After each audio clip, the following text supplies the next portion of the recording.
Hi, I'm Mac McCarthy, and I help people with their breakups. And Happy New Year to everyone out there, 2019. I'm on a different time zone in Thailand, so everyone's New Year's comes at a different point in the world. So it's safe to say everyone's on New Year's right now. And I got a special episode talking about 10 books, not that I just recommend necessarily for a breakup, but for self-improvement, for your life, to work on yourself. And really, during a breakup, this is an opportunity to work on yourself and learn some new things. So these books, if you've read them before, please put that in the comments. Make a comment, I've read that book. It's a good book. It's a bad book. I hated it. And if you have a book that you recommend that I didn't mention that would be good for someone coming out of a breakup that wants to work on themselves or learn more about an area that they've neglected for a while, then please put that book down in the comments, because I'm planning on adding to this channel a book review a week, and I might even just make it a whole nother channel. But I do read about 2 books a week, and when I say read, I should recant from that statement and say I listen, because most of the time they are audiobooks. Full disclosure. So these books that I'm going to mention here, I've listened to on Audible exclusively, and I highly recommend Audible if you don't have time to read like myself, or you just don't like to read books as much. I like to listen because I like to talk. So I think that helps me. And also, while I'm in the car, while I'm at the gym, I can listen to a book, take notes. So let's get right into this.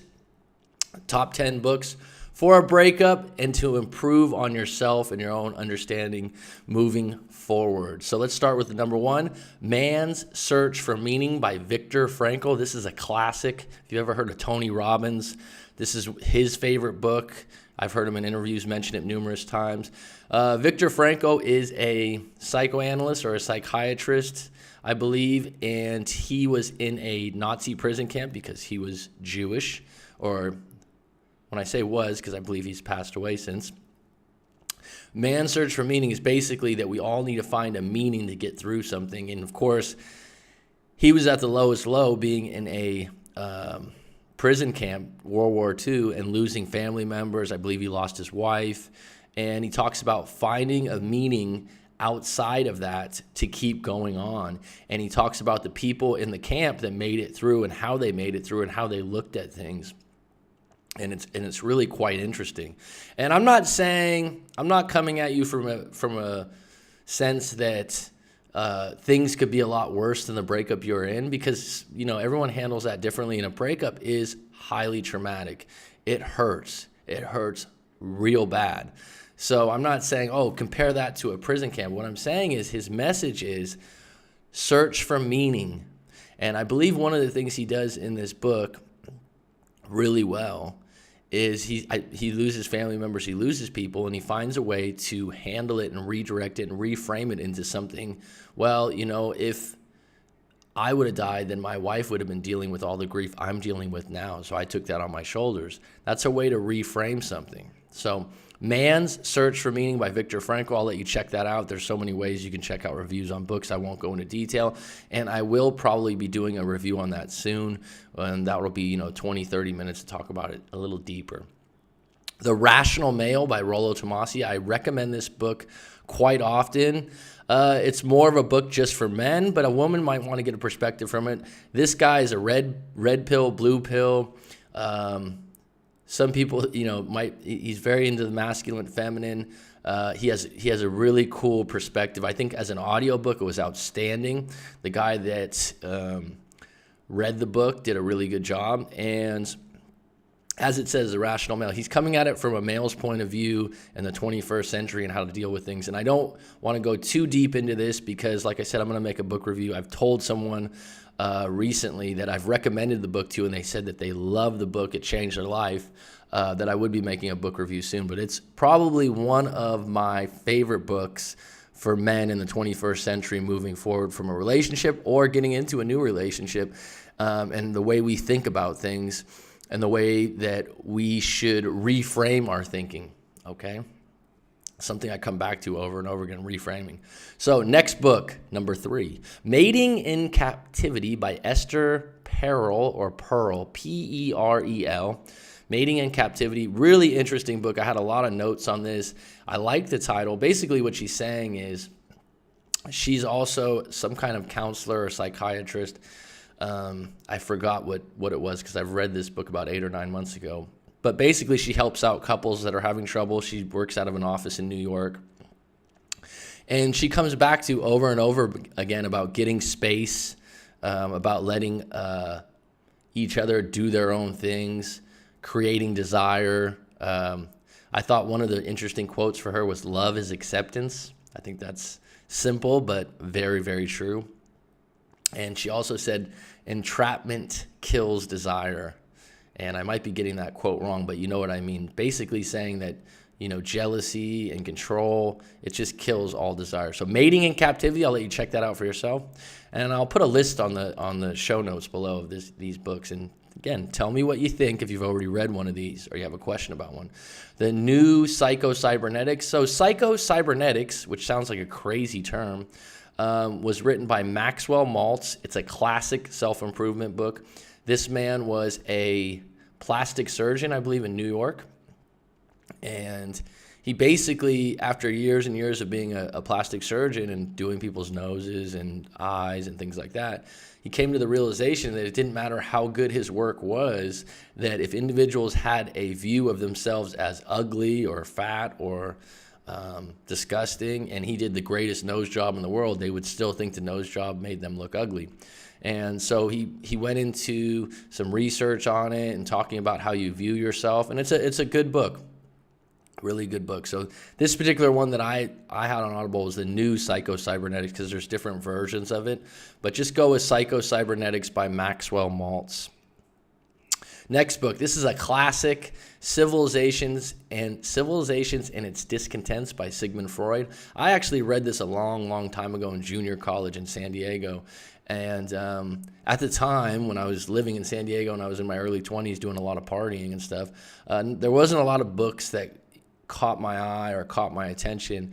And this particular book, I didn't love the whole book, but a couple of the things I remember standing out, and one of them was he said love in a relationship is the highest level of happiness. And he didn't word it that way, in a different way, but it also can be the lowest when it doesn't work out. Sounds simple, but the way he puts it in the book is really interesting. And based on his experience and who Sigmund Freud is, I mean, everyone knows the name Sigmund Freud. It might be nice for you to read one of his books if you're interested in psychology. Civilization and Its Discontents. Okay, so we're down to 1, 2, 3, 4, 5, 6. Principles, Life and Work by Ray Dalio. Fucking outstanding book. This Ray Dalio owns, I think it's called Bridgewater, one of the biggest hedge funds in the world. He's a billionaire, highly successful guy, but he comes at a way in this book of just teaching you about not just the markets and things like that, but about how he became successful. I mean, he took on meditation. He's highly, highly reasonable and pragmatic in his ways. And if you're looking at a new outlook on your life and to get some new principles, because principles are what guide you. And one of the things he said your habits are compounding interest on who you are. Again, I don't remember the quote, and I'm going to do a review on this book for sure. And I'll have some more quotes on that. But Principles, Life and Work by Ray Dalio. Check that out. Great book. Excuse me. How to Fail at Almost Everything and Still Win Big by Scott Adams. I did a review on this book. I thought it was excellent. Scott Adams is the guy that did Dilbert, the comic strip. And it's really interesting. He's saying that he failed at a lot of things, but this is what helped him win big. And there's a lot of different perspectives and twists and turns in his life that he discusses. And he discusses a variety of different things. Just a great overall book. And I would even say a feel-good book in some ways because you're rooting for the guy. He's got a really cool way about him. I thought it was a great audio book. Next book, The Tactical Guide to Women by Shawn Smith. I thought this would be another cheesy, book that is, revealing stuff that's obvious. But this guy really went into detail, Shawn Smith, and I thought it was an outstanding book, The Tactical Guide to Women. And I believe the full title has something to do to having a relationship and being in a marriage or something to those effects. But The Tactical Guide to Women by Shawn Smith. Check that book out. I thought it was outstanding. Next book, Models by Mark Manson. I used to recommend this book a lot. I would say The Tactical Guide to Women would be a little bit more intense and a little bit more informative. Models is really good. It's lighthearted. It's good stories. Mark Manson's a great author. And he talks about not being a pickup artist and getting women with honesty and being yourself. So if you're broken up right now and you're wondering how to get back in the game and how to look at things, Models by Mark Manson is a great book. The Subtle Art of Not Giving a Fuck by Mark Manson, again, same author. Outstanding self-improvement book, not long-winded, great points, great stories that he reflects on. One of my favorite books on the year. I've recommended this to clients before, and they've become huge Mark Manson fans. And it's just like I said, it's a life or self-improvement book. It's not just about breakups, but he does touch on the breakup. And the really interesting thing is, Mark Manson, Tim Ferriss, who I like, who did the 4-Hour Work Week, which could easily be on this list, they both talk about turning points in their life being breakups. Just a side note there. Next book, Breaking the Habit of Being Yourself by Dr. Joe Dispenza. This guy is really interesting. I believe he was a chiropractor first and then became a neuroscientist. And I could be wrong on that. He is a neurologist, maybe. Anyways, this guy's genius. Breaking the Habit of Being Yourself. He talks about basically we keep following the same patterns and over again based on past experiences, and we can find ways out of that. And he talks about a method in doing that. And if you want to learn more about him, if you just Google Dr. Joe Dispenza, there's a load of videos on him. And I really like his approach, and he's a smart guy. So Breaking the Habit of Being Yourself, Dr. Joe Dispenza. Next book, I just read this recently and found it very, very interesting. The Brain That Changes Itself by Norman Doidge or Doidge. I'm not sure. Doidge. Great book. Another book about neuroscience, basically neuroplasticity, if you know what that is, and how we can actually change the way we think. We can change the way we feel about things. A lot of people think, oh, I'm just like this. That's just how I am. And he goes into deeper things as far as having different diseases and dealing with that. But how you can basically have a thought and you think you're a certain way, but that's just something that you've shaped. And there's a lot of work you can do to change your thinking and the chemistry in your brain. It's a really, really interesting book. The Brain That Changes Itself. Next book. This book doesn't have a whole lot to do with breakups, but it would contribute to happiness. And I think a lot of people are unhappy right now. They're depressed. And it's called Tribe on Homecoming by Sebastian Junger. Great audiobook. He does a great job reciting the book. And I won't give too much away because I'll probably do a book review on this also.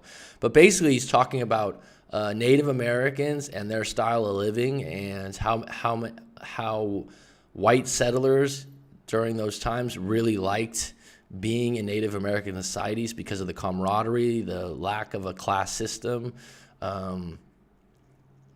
what went into those systems. And he also talks about people that go to war and the brotherhood that's involved with soldiers. It's just a really interesting take. I'd check it out, Tribe on Homecoming. I didn't want to get too deep on each book. I just wanted to reveal those books to you. Take a look at them. If you've got questions, put them in the comments. I will be doing book reviews for these. I hope that helps you. And if you like the idea of me doing book reviews, please put a like or mention it in the comments. And if there's a book that you'd like me to review, please put it in the comments, okay? Thank you for supporting the channel.